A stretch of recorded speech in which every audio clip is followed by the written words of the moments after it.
किसी भी टॉपिक पे लिखने के लिए और उतना काफ़ी है, ठीक है? तो इसको पढ़ लो, कम टाइम में बहुत जल्दी कवर भी हो जाएगा और कोई अलग से नोट्स बनाना है। अब सवाल ये उठता है कि वो आपको तैयार कहाँ से करना है, कैसे तैयार करोगे, कैसे कवर करेंगे, है ना? तो कोई बैच हम खरीद लें, कोई बुक खरीद लें या यूट्यूब से पढ़ें या कहाँ से पढ़ें, कैसे इन हेलो, हाय, नमस्कार आप सभी को। दोस्तों कैसे हो आप सभी? उम्मीद है आप सभी बहुत बढ़िया होंगे और आप सभी की प्रिपरेशन बहुत अच्छे से चल रही होगी। आप सभी ने थंबनेल और टाइटल देख के समझे होंगे आज का जो हमारा वीडियो होने वाला है वो ये है कि केवीएस एनवीएस 2025 का जो हमारा टियर 2 है, इसके लिए हमें कैसे प्रिपेयर करना है। और आप सभी को पता ही होगा जो टीजीटी और पीजीटी का हमारा एग्जाम है वो 27 मार्च को, सॉरी 28 मार्च को, ठीक है, मॉर्निंग में टीजीटी का और आफ्टरनून में पीजीटी का एग्जाम होगा। तो टीजीटी पीजीटी का एग्जाम हमारा 28 मार्च को है। रिजल्ट वाले दिन आप सभी को पता है एग्जाम डेट ऑलरेडी हमें मिल ही चुकी है। तो इस वीडियो में हम बहुत ही हेल्पफुल और आपके लिए यूजफुल ये वीडियो होने वाला है, ठीक है? तो आपसे रिक्वेस्ट है कि वीडियो में एंड तक जरूर बने ताकि आपके जितने भी प्रिपरेशन के रिगार्डिंग डाउट है ए टू जेड हर एक बात इसमें हम कवर कर लेंगे रिगार्डिंग हमारा जो टियर 2 होने वाला है। और खास तौर पे जो मतलब मेनली ये जो हमारा वीडियो ये है टीजीटी और पीजीटी हिंदी को लेकर, ठीक है? तो चाहे टीजीटी या पीजीटी हिंदी से अगर आप टियर 2 देने वाले हैं तो उसको लेके ये आज की वीडियो होने वाली है। इसमें हम हर एक बात पर डिस्कशन करेंगे, ठीक है, कि कौन कौन सी चीजों का आपको ध्यान रखना है, क्या क्या हमें पॉइंट्स अपने लेके चलना है, ठीक है, और क्या हमें एक रणनीति अपनानी है जिससे हमारा जो सिलेक्शन है वो मतलब श्योर हो, ठीक है, और हमारे चांसेस बहुत हाई हो। तो देखिए सबसे पहली बात तो ये है कि जिन भी लोगों का टियर 2 क्लियर हो गया उन सभी को बहुत बहुत बधाई, ठीक है, और जिनका नहीं हुआ है तो आप निराश मत होइए, ठीक है। कोई आप में से ऐसा होगा जिनका ईएमआरएस का होगा तो उसके लिए लगे रहें। ईएमआरएस के लिए हिंदी के लिए कैसे प्रिपेयर करना है, टीजीटी पीजीटी, उसके लिए ऑलरेडी मैंने वीडियो अवेलेबल कराया, मतलब बनाया था, उसको जाके आप चेक कर लें, ठीक है। और अगर ईएमआरएस में भी नहीं हुआ है तो आपके सामने आगे डीएसएसबी है और अगर आप बहुत सारी स्टेट की वैकेंसी है तो आप प्रिपरेशन अपनी करते रहिए। जिस स्टेट से आप उस पर्टिकुलर स्टेट के जो टीचिंग एग्जाम है उसको भी टारगेट कर सकते हो, ठीक है। तो ऑप्शंस हैं आपके पास और उस हिसाब से देखिए, लेकिन ठीक है प्रिपरेशन को अपने जारी रखो। लेकिन अब हम यहाँ पे आ जाते हैं मेनली हमारा जो टॉपिक है आज का, कि हमें किस, आप सभी को पता है कि हमारा जो रिजल्ट था वो 28 फरवरी को आ गया था टियर 1 का, ठीक है। हालांकि इन्होंने कट ऑफ जारी नहीं की, कट ऑफ को लेकर बहुत बवाल हो रहा है, बच्चे मतलब डिमांड कर रहे हैं हर तरफ, आपने देखा होगा कट ऑफ दे, बट अब मुझे ऐसा लग रहा है कट ऑफ जो लिस्ट है वो बहुत रेयर चांस है कि वो आए, क्योंकि अगर उन्हें जारी करना होता वो 1-2 दिन में कर देते, ठीक है। तो अब बहुत रेयर चांस है कि वो आए। अगर कट ऑफ आएगी भी तो ये हो सकता है कि एग्जाम मतलब ये प्रोसेस होने के बाद में जारी करें, ठीक है। तो बहुत कम चांसेस है, तो उसके लेके ज्यादा परेशान नहीं होना है, ट्रांसपेरेंसी हुई कि नहीं हुई ये सब छोड़ दीजिए, ठीक है। अब हमें सिर्फ फोकस करना है अपनी प्रिपरेशन को। देखिए सबसे पहले अगर मैं बात करूं कौन कौन सी चीजें हमें ध्यान में रखनी है, सबसे पहली बात तो ये है कि जो हमारा एग्जाम है उसके लिए हमारे पास आपको पता ही है गिनती के 25 से 26 दिन बचे हुए हैं, ठीक है। तो सबसे पहले तो आपके मन में एकदम से घबराहट हो रही हो कि एक महीने के अंदर इतना सारा सिलेबस कैसे हम कवर करेंगे ना। तो देखिए अगर ये आपके मन में डाउट है कि एक महीने में ऐसे कैसे होगा, नहीं होगा, थोड़ा सा घबरा रहे हो, तो ये सोचो कि सबको एक महीना मिला है, ठीक है। हाँ वो बात अलग है कि कंपटीशन में आपके बहुत से ऐसे लोग होंगे जो ऑलरेडी किसी दूसरी जगह सिलेक्टेड है, ठीक है, कोई नेट जेआरएफ क्वालिफाइड है, मतलब किसी का कोई ज्यादा होगा, लेकिन ऐसे लोग बहुत जरूरी नहीं हर कोई वही हो, ठीक है, क्योंकि आपको पता है एग्जाम पैटर्न अलग था। जैसे हिंदी की अगर मैं बात करूँ तो चाहे टीजीटी हो या पीजीटी हो, तो लैंग्वेज वाला बच्चा जो होता है, अब टीयर 1 में आप देखोगे तो कॉम्पिटेटिव जो एग्जाम हमारे एसएससी बैंकिंग रेलवे टाइप होते हैं उस टाइप का पैटर्न था। तो कहीं ना कहीं बहुत से ऐसे भी लोग थे जो सब्जेक्ट की ज्ञाता थे लेकिन उसमें रह गए, ठीक है। तो ये भी एक चीज है, एक महीना सबको मिला है, तो ये अपने अंदर मोटिवेशन मतलब डीमोटिवेशन मत आने दो कि भाई इतनी जल्दी कैसे कवर होगा। अब जो हमारे ये एक महीना है इसमें हमें कैसे प्रिपेयर करना है, कौन कौन सी चीजों का ध्यान रखना है, सब पर बात करेंगे, ठीक है। तो वीडियो में बने रहे। अब आइए हम अपने वीडियो को शुरू करते हैं। ठीक है, सबसे पहली बात तो ये है किसी भी एग्जाम को क्रैक करने के लिए सबसे इंपॉर्टेंट होता है उसका प्रीवियस पेपर। अब अगर हम बात करें केवीएस एनवीएस के एग्जाम की, अगर इस एग्जाम की मैं बात करूं तो इस एग्जाम का आपको पता है केवीएस एनवीएस दोनों की अगर हम बात करें तो लास्ट जो एग्जाम हुआ था इस बार नया एग्जाम पैटर्न, मतलब एकदम नया पैटर्न है। प्रीवियस ईयर पेपर्स अगर आप देखोगे तो केवीएस का पूरा पेपर एनसीईआरटी बेस्ड आता था, ठीक है, मतलब कि कुछ नहीं 6 टू 10 अप टू 6 टू 10 का आप पढ़ लो तो आपका टीजीटी कवर हो जाता था, 11 12 के लिए पीजीटी की मतलब सिर्फ एनसीईआरटी किताबें पढ़ लो आपका सिलेबस खत्म। अब यहाँ पे पैटर्न जो है वो पूरा बदल चुका है, तो हमें प्रीवियस ईयर हमारे लिए अब हो गया जीरो, ठीक है। तो चाहे केवीएस, और सिर्फ मैं केवीएस एनवीएस के पॉइंट ऑफ व्यू से बात कर रहा हूं, तो केवीएस एनवीएस का एग्जाम अभी कुछ सालों से मतलब ऑनलाइन हुआ था, उससे पहले ऑफलाइन भी होता लेकिन पूरा एनसीईआरटी बेस्ड रहता था। हाँ एनवीएस का पेपर थोड़ा केवीएस से भी हार्ड रहता था, ठीक है, वहां पे थोड़ा स्टैंडर्ड फॉलो होता था, क्योंकि मैंने केवीएस और एनवीएस दोनों के लास्ट ईयर के पेपर्स को एनालाइज किया है। यहाँ पे मैं जो चीजें बताऊंगा वो स्ट्रेटेजी मैं खुद भी फॉलो कर रहा हूँ, क्योंकि अगर मैं अपनी अगर थोड़ी बात करूँ तो मेरा भी जो केवीएस एनवीएस का टियर 1 है वो क्वालिफाइड है पीजीटी हिंदी से, ठीक है। मेंस के लिए मैं भी प्रिपेयर कर रहा हूँ और अभी मैं वर्तमान में सैनिक स्कूल में कार्यरत हूँ। और मैं थोड़ा सा इंट्रोडक्शन देना चाहूँ तो मैं आरआई अजमेर से 2 ईयर बीएड पास आउट हूँ 2025 बैच से, ठीक है। और इसके साथ मेरा ईएमआरएस टियर 1 भी क्लियर हुआ है और केवीएस एनवीएस भी टियर 1 हुआ है और दोनों का एग्जाम है। तो अभी मैं इनके लिए भी प्रिपेयर कर रहा हूँ, उसके साथ DSSB के लिए भी, ठीक है, और उसका भी बहुत जल्द आपकी एग्जाम डेट आई जाएगी, ठीक है। तो ये केवीएस एनवीएस एमआरएस और डीएसएसबी इन सब टीचिंग के अपडेट्स और ऐसी वीडियोस के लिए चैनल को सब्सक्राइब कर लेना ताकि ऐसी वीडियोस आपसे मिस ना हो, ठीक है। चलिए अब हम मेन बात पे आते हैं। तो देखिए पहली बात तो ये कि जो ये मैं चीजें बता रहा हूँ ये मैंने खुद से सेल्फ रिसर्च की है, ठीक है? हो सकता है आपकी कुछ चीज़ें अलग भी आप सहमत हो या ना हो, आप भी अपना जो भी सुझाव है वो कमेंट में ज़रूर दें। वीडियो अच्छी लगी तो लाइक शेयर ज़रूर करें, ठीक है? और टेलीग्राम में जॉइन कर लें ताकि अपडेट मिलती रहे। देखिए सबसे पहली बात प्रीवियस ईयर पेपर सब जान होते हैं किसी एग्ज़ाम के, ठीक है? तो प्रीवियस ईयर का जितना मैंने लास्ट ईयर के पेपर्स देखे हैं, उनमें केवीएस पूरा एनसीईआरटी बेस्ड आता था, एनवीएस थोड़ा अच्छे लेवल का आता था, ठीक है? तो उससे कहीं न कहीं एक बात समझ में आती है कि केवीएस का तो मतलब कोई मतलब नहीं रहा क्योंकि वो पूरा एनसीईआरटी बेस्ड आता था, इधर पूरा सिलेबस लिटरेचर आ रहा है। हिंदी की अगर मैं बात करता हूँ, तो इधर पूरा लिटरेचर है, एक नया सिलेबस है। तो प्रीवियस ईयर तो हमारे लिए कोई वैल्यू नहीं रखते, हाँ, लेकिन एनवीएस के जो प्रीवियस ईयर पेपर हैं, वो कहीं न कहीं आपके लिए हेल्पफुल हो सकते हैं। तो सबसे पहला काम आपको क्या करना है, केवीएस का नाम ही आप देखो, एनवीएस के जो 2000 लास्ट वैकेंसी के जो भी 2-3 साल के पेपर आपको मिले, एक बार उसमें ये चेक करो, सिर्फ टियर 2 के लिए कि हमारे क्वेश्चन किस टाइप के फ्रेम हुए हैं, ठीक है? मतलब लिटरेचर से कैसे क्वेश्चंस आते हैं, ठीक है? और केवीएस के भी अगर चाहे तो एक आध पेपर देख सकते हो आप, बाकी बहुत ज़्यादा वर्थ इट तो वो नहीं है, ठीक है? ईएमआरएस के लिए तो मैंने बोला था बहुत ज़रूरी है। तो 1-2 पेपर अगर आप देखोगे तो आपको समझ में आ जाएगा कि हाँ, क्वेश्चन फ्रेम कैसे होते हैं। पीजीटी दोनों के लास्ट ईयर के एनवीएस के पेपर आप डाउनलोड कर लो, ठीक है? ऑनलाइन भी मिल जाएगा, ऑफलाइन वाला जो हुआ है सब मिल जाएगा वेबसाइट पे, ठीक है? अदरवाइज़ मैं टेलीग्राम पे भी अपलोड कर दूँगा, टेलीग्राम जॉइन कर लो वहाँ। केवीएस, एनवीएस दोनों के पेपर को एक बार गो थ्रू कर दो कि किस टाइप से क्वेश्चन फ्रेम होते हैं, ठीक है? एक आपको एक क्लैरिटी हो जाए कि हाँ भाई, क्वेश्चन इस तरीके के आते हैं। हाँ, ये बात है कि आपके लिए बहुत ज़्यादा हेल्पफुल नहीं है, लेकिन एक आपको आइडिया रहे रहे कि हाँ भाई, टीचिंग के एग्जाम के क्वेश्चन आते कितने डेप्थ में है, ठीक है? क्योंकि हर एक एग्जाम का अपना स्टैंडर्ड होता है। दूसरा पॉइंट हमारा आता है फिर यहाँ पे सिलेबस, ठीक है? आपको क्या करना है, सबसे पहले जो इनका ऑफिशियल सिलेबस जो है इन्होंने जारी किया है, उसको सबसे पहले डाउनलोड करो और प्रिंट करके अपने पास रखो, ठीक है? ये हमारा सिलेबस हो गया, ये तो आपके पास होना ही चाहिए, ठीक है? अब सबसे पहली बात आती है इस सिलेबस को हमें कैसे, अगर आज 2 तारीख अगर आप आज से भी जोड़ोगे तो केवीएस की अगर मैं बात करूँ तो मुश्किल से 25 दिन हमारे पास है ना? 25 दिन है। तो इन 25 दिन में इतना वास्ट सिलेबस, चाहे किसी खास तौर पे अगर मैं हिंदी की बात करूँ, तो इसमें आप देखोगे अच्छा खासा वास्ट सिलेबस दिया हुआ है, काफ़ी कुछ है। इसमें अगर मैं देखें तो यहाँ पे सृजनात्मक लेखन का भी पॉइंट है, व्यावहारिक लेखन भी है, प्रयोजनमूलक हिंदी कौशल परीक्षण भी है, व्याकरणिक प्रयोग परीक्षण भी है, ठीक है? गद्य साहित्य पूरा है, पद्य साहित्य पूरा है, तो काफ़ी बड़ा सिलेबस है। लेकिन सिलेबस की अच्छी बात ये है कि इन्होंने हर एक पार्ट के अंदर ना चीज़ों को क्लैरिफाई कर रखा है। जैसे आदिकाल के अंदर भी सारा आदिकाल नहीं पढ़ना आपको, चंद्रभाई, अमीर खुसरो और विद्यापति पढ़ना है, ठीक है? भक्ति काल में भी निर्गुण भक्ति शाखा में ज्ञानाश्री शाखा, प्रेमाश्री शाखा, मतलब कि कहीं न कहीं थोड़ा-सा क्लैरिफाई किया है, ठीक है? ईएमआरएस की अगर आप बात करोगे, ईएमआरएस ने क्या कर रखा है, सीधा ऊपर-ऊपर से बता दिया है ना, क्लैरिफाई ज़्यादा नहीं किया है। तो ये अच्छी चीज़ भी है कि हाँ, क्लैरिफाई अच्छे से किया है तो आपको एक क्लैरिटी रहेगी कि हमें क्या पढ़ना है। तो सबसे पहली बात तो ये कि अपना सिलेबस अपने पास रखिए, इसको प्रिंट कराएँ और ये सबसे पहले गो थ्रू करिए आपको इसमें से कितनी चीज़ें आती हैं, ठीक है? ये सबसे पहले देखिए कि क्या आपको आता है, क्या आपको नहीं आता। जो चीज़ें आपको इनमें से जो पार्ट्स आपको नहीं आते हैं या जो आपके वीक हैं, बस वही सबसे पहले आपको कवर करना है। अब सवाल ये उठता है कि वो आपको तैयार कहाँ से करना है, कैसे तैयार करोगे, कैसे कवर करेंगे, है ना? तो कोई बैच हम खरीद लें, कोई बुक खरीद लें या यूट्यूब से पढ़ें या कहाँ से पढ़ें, कैसे इन टॉपिक्स को तैयार करें? ये सबसे बड़ा सवाल आपके पास होगा, चाहे आप पीजीटी हिंदी या पीजीटी हिंदी के लिए प्रिपेयर करते हैं। तो देखिए इसका सबसे बड़ा जो मैंने समाधान ढूँढा है वो क्या है?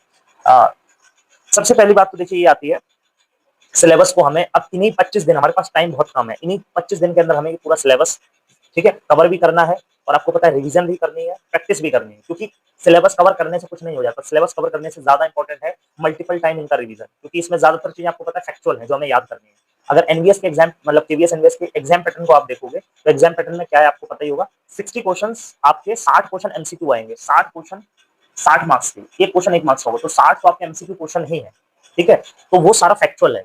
अब उसमें आपको क्या करना है, उसमें चीज़ें याद करनी है, तो याद एक बार में नहीं होगा, मल्टीपल टाइम आपको रिवीजन चाहिए, तो रिवीजन बहुत इंपॉर्टेंट है। फिर 40 मार्क्स का क्या रहेगा आपका डिस्क्रिप्टिव, उसमें क्या रहेगा 10 क्वेश्चन आएँगे, एक क्वेश्चन 4 मार्क्स का होगा, तो 10 चौक 40, ठीक है? तो 40 मार्क्स का आपका डिस्क्रिप्टिव पार्ट हो गया, 60 और 40 इस तरीके से आपके टोटल 100 मार्क्स हो गए, ठीक है? तो कहीं न कहीं डिस्क्रिप्टिव के लिए भी हमें पूरी तरीके से प्रिपेयर करना है, ठीक है? क्वेश्चन मॉडल टेस्ट के क्वेश्चन्स होने चाहिए, हमें प्रैक्टिस करनी पड़ेगी, है ना? ताकि एक राइटिंग प्रैक्टिस भी करनी पड़ेगी, तो यानी कि रिवीजन और प्रैक्टिस।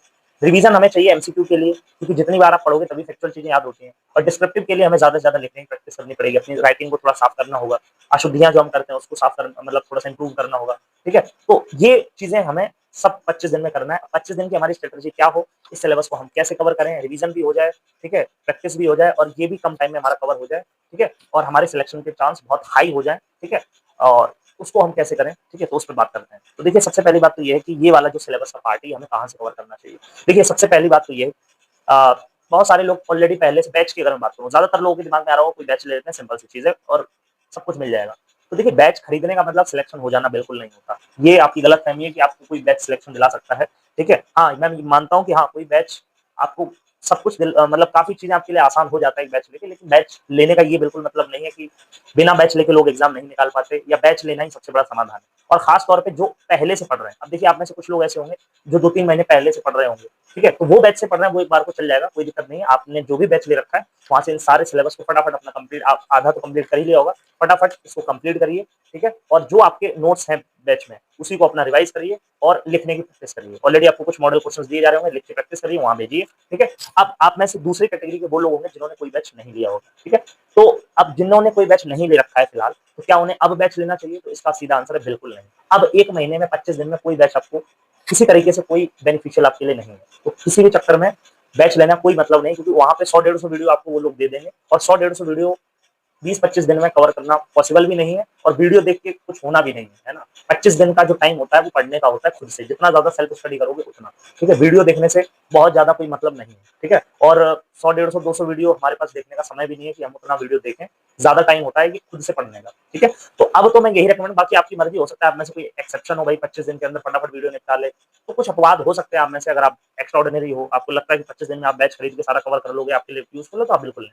अदरवाइज़ मैं एक नॉर्मली सिचुएशन लेके चल रहा हूँ कि अब अगर आपके पास इस सिचुएशन में मतलब अब तक कोई आपने बैच नहीं लिया, तो अभी भी कोई बैच लेने की आवश्यकता नहीं है। तो फिर हम कैसे कवर करेंगे उसमें भी हम बात करेंगे, ठीक है? उसके लिए आपको परेशान नहीं होना। तो अब सवाल उठता है कि आपको बिना बैच के हम कैसे तैयारी करें, ठीक है? क्या हमें कोई बुक लेनी चाहिए? तो देखिए अब मैं अगर बताऊँ आपको इसको हमें कैसे तैयार करना है, इसका सबसे बड़ा जो तरीका है वो सिंपल सा ये है कि आपको सिर्फ 2 काम करने हैं, ठीक है? पहला, जो मैं 2 बुक रिकमेंड करूँगा वो बुक आप अपने पास ज़रूर मँगवा के रख लो। 2 बुक सफिशिएंट है, ठीक है? और बहुत मोटी बुकें नहीं, सिर्फ 2 बुक। और एक आपको सबसे पहली चीज़ देखो क्या आती है कि अब जो टॉपिक हमें नहीं आता, ठीक है? या हमारा वीक है, उसको हमें कवर कैसे करना है? अब मान लो डायरेक्ट मैं बुक बोल दूँगा, बुक भी इतनी ईज़ी नहीं होती कि डायरेक्ट बुक से पढ़ लो और इंटरेस्ट जाग जाए, वो चीज़ें मज़ा नहीं आता है ना? समझ में नहीं आता है। तो सिर्फ बुक से काम नहीं चलेगा, सबसे पहले कॉन्सेप्ट आपको देखना है, समझना है। उसके लिए क्या करो आप, सबसे बेस्ट मैं आपको अगर बताऊँ तो आप यूट्यूब का सहारा लें, और यूट्यूब पे भी एक चैनल मैं रिकमेंड कर रहा हूँ, डॉक्टर रितु मैम है, ठीक है? आपको दिख जाएगा, सर्च करोगे, साहित्य संगम नाम से उनका एक चैनल है, जिसको मैं डिस्क्रिप्शन में उस चैनल का लिंक दे दूँगा। उसपे प्लेलिस्ट मैं 2 आपको प्लेलिस्ट डिस्क्रिप्शन में अटैच कर दूँगा, ठीक है? उनकी लिंक दे दूँगा, उसके थ्रू आप उन दोनों प्लेलिस्ट को सेव करके रख लो। यही स्ट्रैटेजी मैं खुद भी फॉलो कर रहा हूँ। दोनों प्लेलिस्ट अपने पास सेव रख लो, ठीक है? एक उसमें पूरे साहित्य की प्लेलिस्ट है और एक उसमें ग्रामर और जो हमारा काव्य काव्य शास्त्र वगैरह है, ठीक है? मिसलेनियस चीज़ें उसकी प्लेलिस्ट है, 2 प्लेलिस्ट है। उसके अंदर मैम ने क्या कर रखा है कि जो हमारा गद्य साहित्य है, काव्य साहित्य है और अलग-अलग चीज़ें हैं, उन सबका प्रॉपर उन्होंने मोस्ट इम्पोर्टेंट जो चीज़ें हैं, वो करवाई हैं, ठीक है? जैसे आदिकाल है, तो आदिकाल 2 से 3 वीडियो में आपका आदिकाल खत्म हो जाएगा, 1-1, 2-2 घंटे की है। उसमें जो मोस्ट इम्पोर्टेंट चीज़ें हैं, फैक्चुअल चीज़ें हैं, सिर्फ वो बताइए। तो सबसे पहला काम आप क्या करिए, जो वो प्लेलिस्ट है, जैसे मान लीजिए आप अ, यहाँ पे मान लेते हैं आपने एक टॉपिक लिया, ठीक है? आधुनिक काल, ठीक है? अब मान लेते हैं आप आधुनिक काल पढ़ रहे हैं, तो आधुनिक काल अगर आप पढ़ रहे हो, आधुनिक काल में देखो भारतेंदु युग, द्विवेदी युग, छायावाद, छायोत्तरवाद, तो आपने डिसाइड किया कि मुझे आज भारतेंदु युग पूरा पढ़ना है, ठीक है? या भारतेंदु युग या पूरा आधुनिक काल आपको पढ़ना है। तो अब आप क्या करो, सबसे पहले जो मैम की प्लेलिस्ट है, उसमें जाके आधुनिक काल के 3 से 4 वीडियो हैं, उनको कंप्लीट देख लो। उसमें जितनी इंपॉर्टेंट चीज़ें हैं, वो आपकी आ जाएँगी और आपको वो क्या करेंगे, वो दोनों तरीके से पढ़ाती हैं, ठीक है? उसमें आपको कुछ फैक्चुअल चीज़ें भी वो बताएँगे कि ये इंपॉर्टेंट चीज़ें हैं और साथ में बीच-बीच में वो डिस्क्राइब भी कर रहे हैं। तो ये चीज़ आपकी कहाँ पे काम आती है, ये आपकी काम आएगी लिखने में। क्योंकि जब आप लिखोगे तो आपके पास कुछ फैक्चुअल चीज़ों से काम नहीं चलेगा, कुछ वर्ड्स होने चाहिए, कुछ कॉन्सेप्ट होना चाहिए। तो साथ में वो एक्सप्लेन भी कर रहे हैं। तो ये अच्छी चीज़ है कि उससे आपका एक कॉन्सेप्ट बिल्ड हो जाएगा कि आप ऑब्जेक्टिव और सब्जेक्टिव दोनों के लिए आपका एक एक समझ विकसित हो जाएगी, ठीक है? और उससे सिर्फ उससे काम नहीं चलेगा, उसको आप वीडियो को देख लें, ठीक है? और साथ में उनका जो टेलीग्राम चैनल है उसका भी मैं लिंक दे दूँगा और मतलब जो भी नोट्स हैं वो मैं अपने टेलीग्राम पे अपलोड करवा दूँगा, ठीक है? तो वहाँ से आपको मिल जाएँगे और उसको टेलीग्राम को जॉइन कर लें, वहाँ पे मैं अपलोड कर दूँगा। जो-जो नोट्स हैं वो सारे वहाँ मिल जाएँगे। फिर उसी वीडियो का जो वो है, सारा नोट्स मैं टेलीग्राम पे डाल दूँगा, वहाँ से आप डाउनलोड कर लो, उसको पढ़ लो, ठीक है? तो आपका मान के चलिए 70 से 80% काम हो जाएगा वहाँ से। अब जो 2 बुक मैं रिकमेंड कर रहा हूँ, वो 2 बुक कौन-सी हैं, वो भी आपको दिखा देता हूँ।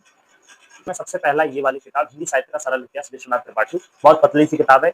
आराम से आप हफ्ते से 10 दिन में मैक्स टू मैक्स अगर आप जल्दी करोगे तो 4 से 5 दिन में आपकी ये बुक खत्म हो सकती है, ठीक है? बहुत पतली बुक है। लेकिन इसको पढ़ने का सबसे बड़ा फ़ायदा ये है कि इससे आप बहुत सरल तरीके से विश्वनाथ त्रिपाठी जी ने इस किताब में सारा साहित्य का पाठ, आदिकाल, भक्तिकाल, ऋतिकाल, आधुनिक काल, इसको डिस्क्राइब किया है, ठीक है? तो इसकी अच्छी चीज़ ये है कि आपका एक कॉन्सेप्ट बिल्ड हो जाएगा। तो 40 मार्क्स का जो हमारा लिखने वाला पार्ट आ रहा है, उसके लिए आपके पास शब्द होंगे, ठीक है? तो ये बहुत अच्छी बुक है इस मामले में। अब बुक तो रामचंद्र शुक्ल की भी है, लेकिन वो बहुत मोटी है और इतना टाइम नहीं कि उसको हम पूरा पढ़ें, ठीक है? और टीचिंग का एग्ज़ाम है तो इतना डेप्थ में हमें जाना भी नहीं, क्योंकि हमें, हालाँकि लोग इसको और भी दूसरे पर्पज़ से, वो थोड़ी नेट जेआरएफ लेवल की हो जाती है, तो उतना हमें नहीं जाना है। फिर एक दूसरी किताब है जो मुझे लगता है आपके लिए रामबाण है। चाहे वो ईएमआरएस में भी मैंने रिकमेंड की थी, इसमें भी रिकमेंड करूंगा, चाहे आप पीजीटी हो सबके लिए काम आएगी। ईएमआरएस केवीएस एनवीएस सभी के लिए, ये दोनों किताबें मैंने ईएमआरएस के लिए रिकमेंड की थी। वो ये है हिंदी साहित्य, भाषा एवं साहित्य का वस्तुनिष्ठ इतिहास, इसको लिखा है सरस्वती पांडे और गोविंद पांडे। इससे तो मैंने बताया आपका 40 मार्क्स का जो कॉन्सेप्ट है वो पूरा तैयार हो जाएगा, एक समझ विकसित हो जाएगी। और वैसे भी आपके देखो 10 क्वेश्चन आने हैं, 4-4 मार्क्स के, 40 मार्क्स का, तो 4 मार्क्स में लिखने के लिए कुछ बहुत ज्यादा डिटेल नहीं चाहिए। इसको भी पढ़ लोगे तो भी आपके पास शब्द आ जाएंगे किसी भी टॉपिक पे लिखने के लिए, और उतना काफी है।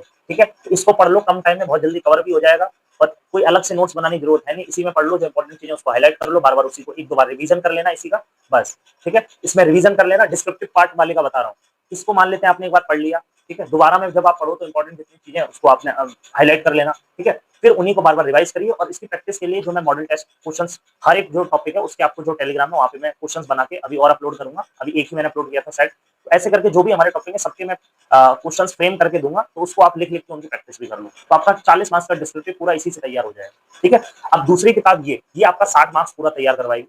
ठीक है, इसके लिए आप क्या करें, इसमें पूरा सिलेबस नहीं पढ़ना है। ठीक है, इसमें आपका लगभग सारा पार्ट कवर हो जाता है। जैसे भाषा में देखो, हिंदी भाषा का इतिहास, देवनागरी लिपि, राजभाषा, ठीक है, ये वाला पार्ट आ जाता है। उसके बाद फिर पूरा गद्य साहित्य आ जाएगा। ठीक है, पूरा गद्य गद्य साहित्य और उसकी सारी विधाएं आ जाएंगी। उसके अलावा इसमें काव्य शास्त्र का भी पार्ट है, ये भी पूरा आपका केवीएस एनवीएस में दे रखा है। ठीक है, पाश्चात्य काव्य शास्त्र हो गया, मतलब कि आपका 90% सारा सिलेबस इसमें आपको मिल जाएगा। ठीक है, बाकी बचा तो ये आपके ऑब्जेक्टिव चीजें तैयार करेगा, और ये आपका सब्जेक्टिव पार्ट तैयार करेगा। हाँ, तो इसकी अगर दोस्तों मैं बात करूं, ये आपका 60 मार्क्स का पार्ट कैसे तैयार करवाएगा, इसमें सारा आपका 60 मार्क्स का जो एमसीक्यू टाइप क्वेश्चन आएंगे। ठीक है, तो उसमें क्या रहेगा, जो इंपॉर्टेंट जितनी चीजें हैं वो सारी फैक्चुअल चीजें इसमें है, और जो जो इंपॉर्टेंट चीजें वो इन्होंने अलग से बोल्ड कर रखा है।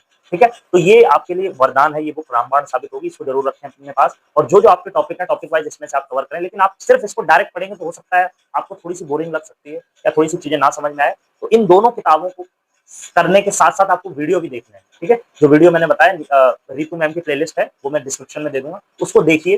ठीक है, और उनकी भी जो पीडीएफ है उनके नोट्स की, ठीक है, वो भी टेलीग्राम पे मेरे मिल जाएगी, उसको भी देखिए। उसमें बहुत कम टाइम में आपका कवर हो जाएगा, ऐसा नहीं कि बहुत सारी वीडियो है, मुश्किल से 20-30 वीडियो होंगी जो आराम से कवर हो सकती है। काम की जो हमारी वीडियो है वो 30 से 35 होंगी उसमें। ठीक है, उस एक टॉपिक को जो भी आप पढ़ रहे हो उसको पहले एक बार मैम मतलब कि देख लो, जैसे आधुनिक काल, ठीक है, वो 2 से 3 वीडियो उन्होंने पूरा करवा रखा है। उसके बाद आप इस बुक का आधुनिक काल वाला पार्ट पढ़ेंगे तो आपको समझ में आ जाए कि कौन कौन सी चीजें इंपॉर्टेंट है, क्योंकि इसको डायरेक्ट जब आप पढ़ोगे तो सब इंपॉर्टेंट लगता है ना, तो एक आइडिया हो जाएगा। ठीक है, तो ये एक तरीके से आपका एक सामग्री हो जाएगी जहां से आप बार बार उस चीजों को रिवाइज कर सकते हो, तो वहां से अपना कॉन्सेप्ट बिल्ड करिए। अगर आपको लगता है कि आपको नोट्स बनाना है तो बहुत शॉर्ट नोट्स, क्योंकि हमारे पास कम टाइम है, तो आप जब वीडियो देखें तो आप अपने शॉर्ट नोट्स भी बना सकते हैं, अदरवाइज नोट्स की जरूरत नहीं है। उन्हीं का वीडियो का जो नोट्स है वो ऑलरेडी मैं टेलीग्राम पर अवेलेबल करवा ही दूंगा। ठीक है, चाहे तो आप बिल्कुल शॉर्ट में बना भी सकते हो, बहुत शॉर्ट में। ठीक है, ताकि जल्दी से उनका रिवीजन भी कर पाओ, इतना टाइम नहीं, विस्तार से नोट बनाओ, और जितना हो सके हमें रिवीजन करना है। जो मैम की नोट्स होगा उससे भी बार बार रिवाइज करें, इसके अलावा इसको पढ़ने के बाद बार बार जितनी इंपॉर्टेंट चीजें हैं, ठीक है, उसी को रिवाइज करते रहें। ठीक है, दोनों को पढ़ेंगे आप, इंपॉर्टेंट चीजें हाईलाइटर से हाईलाइट कर लेंगे, इसमें भी 2 हाईलाइटर रखिए, एक ज्यादा इंपॉर्टेंट चीजों को अलग हाईलाइटर से करिए, थोड़ी कम इंपॉर्टेंट है उसको अलग हाईलाइट करिए, और बार बार 2 से 3 बार इसको रिवाइज करना है। पूरी किताब नहीं पढ़नी है, सिर्फ सिलेक्टेड चीजें पढ़नी है। ठीक है, और इसमें भी वही हाईलाइट करके रखिए, जितनी चीजें ज्यादा से ज्यादा हमें रिवीजन करना है। ठीक है, रिवीजन आपका इन दोनों रिवीजन हमें कम से कम मान के चलिए 3 से 4 आपका टारगेट होना चाहिए, कि हो सकता है ज्यादातर लोगों का ईएमआरएस भी हो ही गया होगा, तो आप कोशिश ये करिए कि ईएमआरएस तक आपका ये सिलेबस कवर हो जाए, और ईएमआरएस के बाद आपके पास जो बाकी का गैप का टाइम बचेगा, ठीक है, 3 से 4 दिन, उसमें सिर्फ आपको इनका रिवीजन और इनकी प्रैक्टिस करनी है। सिर्फ 3 से 4 दिन सिर्फ रिवीजन प्रैक्टिस, दोनों किताब ज्यादा से ज्यादा रिवाइज करें, प्रैक्टिस करें। ऑब्जेक्टिव की प्रैक्टिस भी इसी में करेंगे, इसमें क्वेश्चंस भी दे रखे हैं, और डिस्क्रिप्टिव की प्रैक्टिस के लिए मैं आपको मॉडल टेस्ट पेपर दूंगा, उससे लगाइए। और कोई टेंशन नहीं लेनी है, बैच से कोई मतलब नहीं, आप सोचो कोई जो बैच से पढ़ रहा है उसका हो ही जाएगा, कोई जरूरत नहीं है। ये 2 किताबें फॉलो करें और वो प्लेलिस्ट फॉलो कर लें। अगर वो आपको रिक्वायर्ड नहीं, आपका कॉन्सेप्ट क्लियर है, तो आप डायरेक्ट किताब पे भी जम कर सकते हैं। किताब से अगर आपको लगता है आप कर सकते हैं तो किताब भी बेस्ट है, अदरवाइज आपको जरूरत है वीडियो की ऐसा लग रहा है तो वो वीडियो देख सकते हैं, और बैच वाले अगर हो तो बैच से भी पढ़ें। ठीक है, तो बाकी घबराना बिल्कुल नहीं है, सभी के पास देखो कम टाइम है, कम टाइम के अंदर कौन अपने आप को कैसा हैंडल करता है, कौन चीजों को सिचुएशन को मैनेज करता है, ठीक है, वही सारा खेल होता है। ठीक है, तो लगे रहिए इसी तरीके से। बाकी उम्मीद करता हूँ आपको वीडियो अच्छा लगा होगा, और इसके बाद आपको पता है फिर इंटरव्यू भी है इसमें, इंटरव्यू के बाद फिर आप मतलब इसके बेसिस पे फिर इंटरव्यू के लिए कॉल किया जाएगा, फिर इंटरव्यू के बाद फाइनल मेरिट बनेगी। ठीक है, तो बहुत चाहे एमआरएस हो केवीएस हो, दोनों की दोनों वैकेंसी बहुत फास्ट मोड में कंप्लीट होंगी, तो ये अपॉर्चुनिटी बार बार नहीं मिलती है। ठीक है, जितना ज्यादा से ज्यादा टाइम हो निकालिए, प्रॉपर अपना अपने हिसाब से सिलेबस का अपना स्ट्रेटजी खुद बनाए। अब मैं इसमें ये नहीं बताने आया कि अपना अपना देखिए सिलेबस आपको 25 दिन के हिसाब से डिवाइड कर लो, मुझे इतने इतने दिन ये टॉपिक डिवाइड कर लो, मुझे इतने इतने दिन पढ़ना है, अपना प्रॉपर टाइम टेबल बनाओ कि मुझे इस इतने घंटे रोज की 14 से 15 घंटे जितना हो सकता है वो देना है। ठीक है, और स्टडी का हो गया, ठीक है। तो जितना ज्यादा से ज्यादा हो अपना प्रॉपर स्ट्रेटजी अपनी खुद की तैयार करो कि ये सिलेबस मुझे इतने टाइम में कवर करना है, अपना टाइम टेबल बनाओ, कब मुझे रिवीजन करना है, कब मुझे प्रैक्टिस करनी है, कब मुझे पढ़ना है, कहाँ से मुझे पढ़ना है, क्या करना है। मैंने आपको तरीके बता दिए हैं, चीजें बता दी हैं, सोर्स बता दिए हैं, आइडिया दे दिया, लेकिन आपको बाकी अपना इंडिविजुअली सबको खुद प्लानिंग करनी होती है। वो मैं यहाँ बताने नहीं आया, वो आपका खुद होगा। आपका टाइम टेबल क्या है, आपकी स्ट्रेटजी क्या है, वो आप खुद बनाए, ठीक है। और बिल्कुल विश्वास रखिए, टियर 1 अगर हो गया तो टियर 2 भी हो ही जाएगा, ठीक है। 10 गुना ही कैंडिडेट है, तो कुछ कंपटीशन नहीं है, बस पॉजिटिव होकर अपना एग्जाम देना है और घबराना नहीं है। सीबीएसई पेपर लेगी, ऑफलाइन होगा, सिंपल ही पेपर रहेगा, इतना ज्यादा टेंशन नहीं लेनी है। ऐसी और वीडियोस के लिए चैनल को सब्सक्राइब करना है, वीडियो अच्छी लगी तो लाइक करें, ठीक है। और चलिए आज के लिए इतना, जय हिंद।